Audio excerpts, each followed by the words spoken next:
पिछली वीडियोस में हमने return type int function maximum function and pass by value pascal triangle combinations and block scope हमने C plus plus में देख लिया था।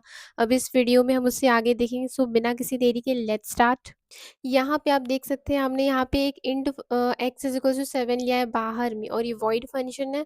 और यहाँ पे इंट मेन फंक्शन है, उसके अंदर हमने सी आउट एक्स एंड एल कर दिया है। तो ये चीज़ जो है ना रन करेंगे ना, तो देख सकते हैं 7 आ रहा है। ऐसा क्यों हो रहा है? ऐसा इसलिए हो रहा है ना, ये हमने जो 7 लिया है इंट एक्स करके, ये चीज़ हमारी फंक्शन से बाहर है ना, तो ये एक्स इस बाहर वाले एक्स से मतलब ये चीज़ यहाँ पे सी आउट हो जाएगी। लेकिन अगर वही चीज़ अगर ये वाला वॉइड फंक्शन के अंदर एक्स रहता, तो फिर ये चीज़ सी आउट नहीं हो पाती। और ये जो हमने यूज़ किया ना बाहर में, इसीलिए इसको ग्लोबल वेरिएबल भी कहते हैं। इसने पहले देखा ना कि यहाँ पे हमने बोला सी आउट एक्स, तो इसने देखा कि इसके अंदर कोई एक्स नहीं है मेन फंक्शन के अंदर। तो फिर इसने देखा क्या ग्लोबल वेरिएबल के अंदर है वो चीज़, तो इसने देखा हाँ, तो इसने फिर सी आउट एक्स कर दिया यहाँ पे प्रिंट। अब हमने इसको कुछ ऐसे कर दिया है, यहाँ पे हमने वॉइड फन के अंदर एक्स इक्वल 67 ले लिया, और यहाँ पे हमने फन को कॉल किया है, और यहाँ पे सी आउट एक्स एंडल कर दिया है। तो यहाँ पे अब क्या होगा देख लेते हैं। यहाँ पे देख सकते हैं, यहाँ पे 67 भी आ चुका है और 7 भी आ चुका है। पहले 7 यहाँ पे होगा, फिर उसके बाद 67 होगा। ऐसा क्यों हो रहा है? पहले हमारे मेन फंक्शन ने इसको सी आउट किया, पहले मेन फंक्शन ने इसको देखा कि बाहर में कोई है, तो है एक्स 7 है, तो उसको किया। उसके बाद इसने देखा कि फन को कॉल करना है, तो उसको कॉल किया। देन वहाँ पे एक्स की वैल्यू 67 है, तो फिर फन ने वॉइड फन ने देखा कि बाहर में कोई एक्स है वेरिएबल, तो फिर उसकी वैल्यू को उसने चेंज कर दिया और 67 कर दिया। तो वही वाली सी आउट यहाँ पे कर देनी है, इसीलिए उसकी वैल्यू यहाँ पे 67 सी आउट हो गई है। तो इस तरीके से ये अमेजिंग तरीके से वर्क कर रहा है।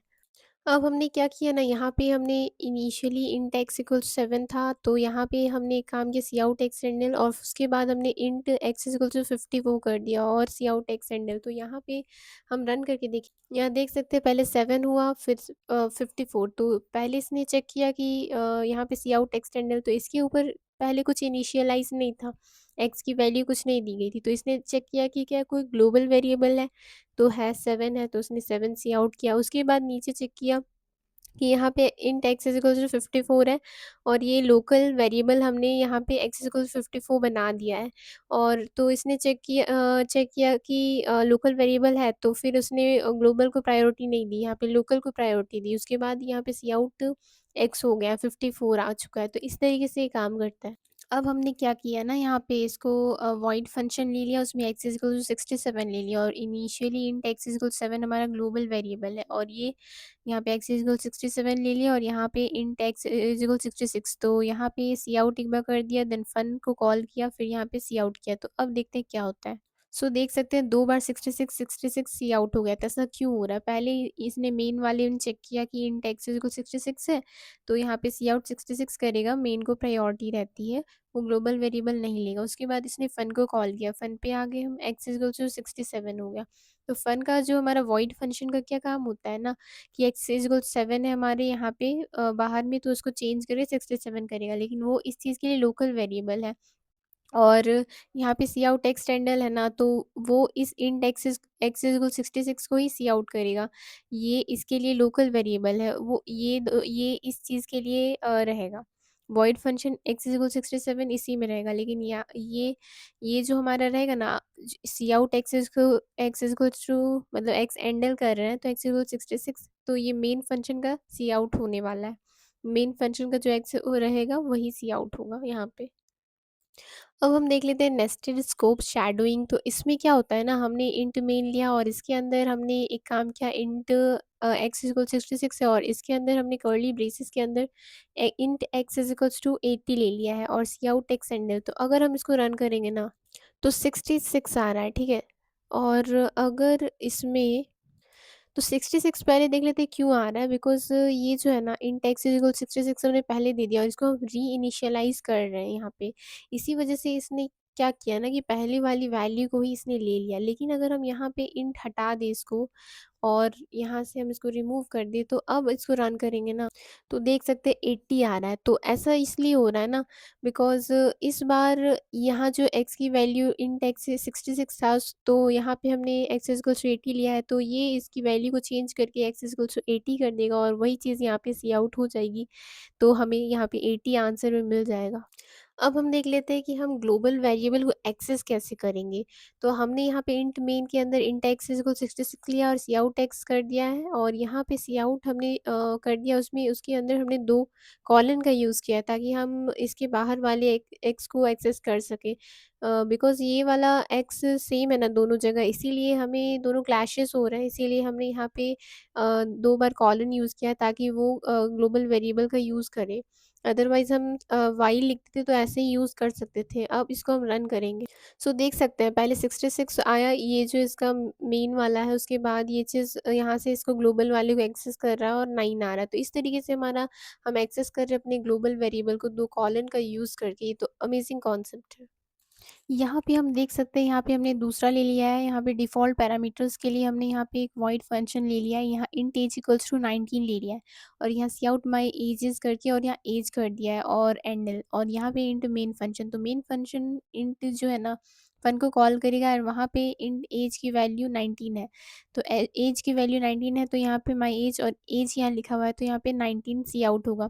तो इसको अगर रन करें तो देख सकते हैं माई एज 19 आ गया। लेकिन वहीं पर अगर हम एक काम करें, यहाँ पर अगर हम फंक्शन में यहाँ पे इसकी वैल्यू अगर हम दे दें 18, तो ये चीज़ यहाँ पे इसको यहाँ पे जो हम देंगे वो रन होगा। देख सकते हैं माई एज इज़ 18, मतलब इस फंक्शन में अगर हम कुछ वैल्यू नहीं देंगे इनिशियली, तो ये डिफ़ॉल्ट में ये 19 रहता है। अगर हम यहाँ पे भूल जाते हैं फिर नहीं देते हैं तो डिफ़ॉल्ट में 19 आएगा। अदरवाइज़ यहाँ पे 18 या फिर कुछ भी आप चूज़ कर सकते हो, यहाँ पे दे सकते। यहाँ पर अगर हम कोई पैरामीटर नहीं देते हैं ना, तो वही चीज़ यहाँ पे डिफ़ॉल्ट में आ जाती है। अब हमने यहाँ पे डिफरेंट कर लिया है, यहाँ पे हमने सेम वेरिएबल्स मतलब सेम फंक्शन ले लिया, void function and return type भी सेम है तीनों का, लेकिन हमने इसके अंदर डिफरेंट ले लिया है। फन के अंदर हमने यहाँ पे इंट एक्स ले लिया या इंट एक्स इंट वाई, यानी कि वेरिएबल्स हमने थोड़े चेंज कर दिए हैं यहाँ पे, और पैरामीटर्स भी इसमें दे दिए हैं, और यहाँ पे फन हमने इसको कॉल किया है, फिर इसको कॉल किया है, देन इसको कॉल किया है। तो अगर इसको हम रन करें तो आप देख सकते हैं हेलो ये वाला आ गया, फिर राहुल, फिर रोहित, यानी कि बारी बारी से कॉल हो रहा है। लेकिन अगर हम फन और खाली ब्रैकेट कर दे दो अगर सेम टाइप का होगा तो ये चीज़ एरर दिखा देगा। तो आप इस तरीके से अंदर का वेरिएबल चेंज करके आप इसको यूज़ कर सकते। यहाँ पे ये चीज़ आप ऐसे भी समझ सकते हो कि यहाँ तीनों में डिफरेंट रिसीव होना चाहिए अगर हमारे फंक्शन की फंक्शन सेम हो। जैसे यहाँ फन फंक्शन है, वॉइड है और उसके में टाइप भी सेम है इसका, इसीलिए आप यहाँ पे इसका जो रिसीव कर रहा है वो चीज़ इसका चेंज कर दोगे तो रन करेगा। एक होता है इम्प्लीसिट टाइप कास्टिंग, अगर उसमें हम देखें ना, तो यहाँ वॉइड फंक्शन हमने कैर एक्स लिख दिया है और सी आउट एक्स हैंडल, और इंट मेन में हमने उसको कॉल किया है। तो यहाँ पे जो है ना 122 है, तो इसका जो कैरेक्टर जो होता है ना जेड होता है, स्मॉल जेड, तो वो चीज़ सी आउट हो जाएगी बिकॉज हमने कैर एक्स लिखा हुआ है इसलिए। तो इसको हम देख लेते। सो आप देख सकते हैं यहाँ पे स्मॉल जेड आ गया है, तो इस तरीके ये वर्क करता है। और वहीं पर अगर हमने यहाँ हाई लिखा है और डबल इन्वर्टेड कॉमास के अंदर लिखा है हाई, तो यहाँ पे हाई चल जाता है, ठीक है। तो इस तरीके से वर्क करता है। और यहाँ पे हमने कोई भी 122 करके हमने यहाँ पे इनपुट दिया है, और यहाँ पे उस चीज़ को यहाँ पे हाई करके हमने inverted commas double inverted commas के अंदर डाला है, तो यूज़ हो रहा है उस तरीके से। और इसको रिमूव करके आप यहाँ पे कोई और इनपुट देंगे तो वो चीज़ उस तरीके से मतलब कि वो कैरेक्टर्स सी आउट होंगे। यहाँ पे हम देख लेते हैं अब स्वैप कैसे वर्क करता है। तो उसके लिए हमने यहाँ पे इंट ए 5 और बी 6 ले लिया है, और यहाँ पे सी आउट ए बी ऐसे करके यहाँ पे गैप ले लिया है, ठीक है। और यहाँ ए इक्वल्स टू बी और बी इक्वल्स टू ए, और यहाँ पे भी फिर से वही चीज़ सी आउट हो रही है। तो यहाँ पे देखते हैं क्या आता है। सो यहाँ पे देख सकते हैं पहले में 56 आ रहा है, दूसरे में 66। तो 66 कैसे आ रहा है, यहाँ पे पहले देखिए कि यहाँ पे सिंपल सी आउट हो गया, और यहाँ पे जो है ना ए इक्वल्स टू बी, मतलब ए की वैल्यू 5 है तो वो कट के अब जो बी है 6, तो वो ए को ए स्टोर कर लेगा 6, उसके बाद बी ए के बराबर है तो ए 6 स्टोर किया है, यानी कि ये भी 6 हो जाएगा बी। तो यहाँ पे 6 ही आउट हो गया है, और इनिशियली ये वाला तो 56 ही आउट होगा ही। तो इस तरीके से ये काम कर रहा है। अब हम इसको डिफरेंट तरीके से यहाँ पे हमने लिख दिया है इंट हाई इक्वल्स टू ए और यहाँ पे बी इक्वल्स टू हाई कर दिया। तो यहाँ पे देखते हैं क्या। सो यहाँ पे देख सकते हैं यहाँ पे 56 एंड 65 ये चीज़ स्वैप हो गई। ऐसा क्यों हो रहा है? बिकॉज यहाँ पे हमने ए की वैल्यू बी बता दी है। पहले इनिशियली पहले 56 ही आउट हो गया, उसके बाद ए की वैल्यू बी बता दी, यानी कि 6 यहाँ 6 हो गया। मतलब ए 6 ए के अंदर 6 आ गया। उसी तरह से हाई इक्वल्स टू ए, यानी कि ए की वैल्यू 5 है तो 5 हाई में आ गया, तो बी इक्वल्स टू हाई यानी कि 5, तो यहाँ पे 65 आ गया। तो इस तरीके से ये वर्क कर रहा है। अब इसको हम डिफरेंट अप्रोच से देख लेते हैं। यहाँ पे हमने यहाँ पे क्या किया ना कि A equals to A plus B और B equals to A minus B and A equals to A minus B कर दिया है। तो ये कैसे काम करेगा पहले इसको देख लेते हैं रन करके। देख सकते हैं ये चीज़ आ चुकी है 56 एंड 65, यानी कि स्वैप हो रहा है। तो यहाँ पे ये कैसे काम कर रहा है ना, A equals to A plus B यानी ए प्लस बी। तो यहाँ पे जो है ना A equals to A plus B, तो इसमें ए 5 है और बी 6 है तो 11 हो गया। और B equals to A minus B, तो ये अभी 11 हुआ था तो 11 माइनस बी, बी कितना है यहाँ पे 6, तो 11 माइनस 6 हो गया 5। तो बी 5 है और ए यहाँ 11 है।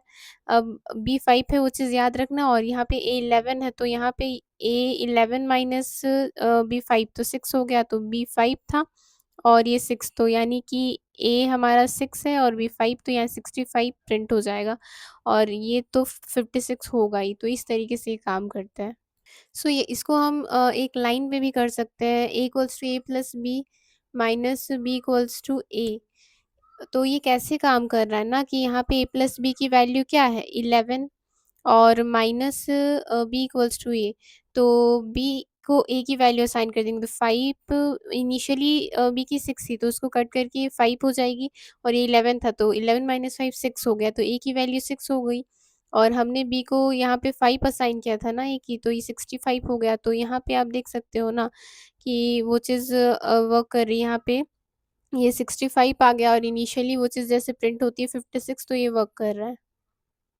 यहाँ पे हम स्वैप इनबिल्ट फंक्शन का भी यूज़ कर सकते हैं। यहाँ पे ए कॉमा बी हमने दे दिया है और यहाँ पे वो सारी चीज़ें जैसे कि हमने पहले किया था, अब इसको हम देख लेते हैं एक बार।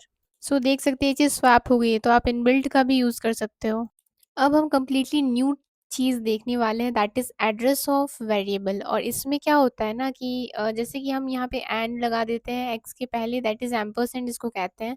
तो हमें जो है ना इसका जैसे कि पहले एक चीज़ मैं बताती हूँ कि हम जो भी जैसे कि इंट डेटा टाइप दिए हैं और तो वो चीज़ कहीं स्टोर होती है, तो वो रैम में स्टोर होती है, तो वहाँ पे डिफरेंट रैम इस टाइप का होता है, तो उसमें डिफरेंट प्लेसेस मतलब उसमें होते हैं, लोकेशन होती है, तो उसका जो एड्रेस है वो डिफरेंट आता है हर चीज़ के लिए। तो इसको एक बार रन करते हैं। सो देख सकते हो यहाँ पे आपको एक चीज़ दिख रही होगी, ये चीज़ इसको हम हेक्साडेसिमल नंबर कहते हैं। इसको अगर हम कॉपी कर लें तो यहाँ पे हम आपको दिखा सकते हैं ये चीज़ एड्रेस ऑफ वेरी। देखिए यहाँ हमने इसको लिख दिया है, ये हेक्साडेसिमल नंबर्स में ये चीज़ लिखते हैं हम लोग, तो मतलब एड्रेस को किसी को भी इस नंबर में लिखा जाता है। अगर आप वाई भी लिखेंगे तो वो भी आएगा। यहाँ पे एंड लगा के आप लिखोगे ना तो वो चीज़ वर्क करती है। अब हम देखते हैं कि उस एड्रेस को आप कैसे स्टोर कराते हो। तो हम सीखेंगे इसमें कि जैसे कि इंट इनटू हाई कर दिया हमने एक इक्वल्स टू एंड एक्स, और पहले ही हमने एक्स को बता दिया था कि इंट है, और सी आउट एंड एक्स मतलब कि उसका जो है एड्रेस वो चीज़ सी आउट हो गया, और हमने हाई को भी सी आउट कराना है। तो यहाँ पे वो चीज़ जो है ना एड्रेस, वो चीज़ हाई में स्टोर था, यहाँ पे एंड एक्स करके हमने इसको स्टोर करा दिया। इसका हम यूज़ स्टोर कराने के लिए करते हैं। तो यहाँ पे ये चीज़ स्टोर हो गई है, तो अब इसी को सी आउट कराना है। तो देख सकते हैं कि यहाँ पे हमारे दोनों सेम एड्रेस लिखे हुए हैं। तो इसका मतलब ये है कि इंट इंटू हाई करके इसको हमने स्टोर कराया है। तो ऐसे करके आप पॉइंटर्स में एड्रेस को स्टोर करवा सकते हो आसानी से। और यही होता है हमारा पॉइंटर। पॉइंटर नेम कैसे होता है ना, ये हमारा डेटा टाइप यहाँ लिखते हैं इनटू, और यहाँ पे जो हम लिखते हैं ना पॉइंटर का नेम लिखते हैं। ठीक है, तो इस तरीके से हम इसको करते हैं। सो इस वीडियो में हमने देखा कि आप पॉइंटर्स ये सब और पिछली सारी चीज़ें देखी, तो इस वीडियो में इतना ही। वीडियो अगर अच्छी लगी हो तो लाइक एंड सब्सक्राइब कर देना चैनल को, एंड मिलते हैं नेक्स्ट वीडियो में। तब तक के लिए take care and keep learning and keep coding.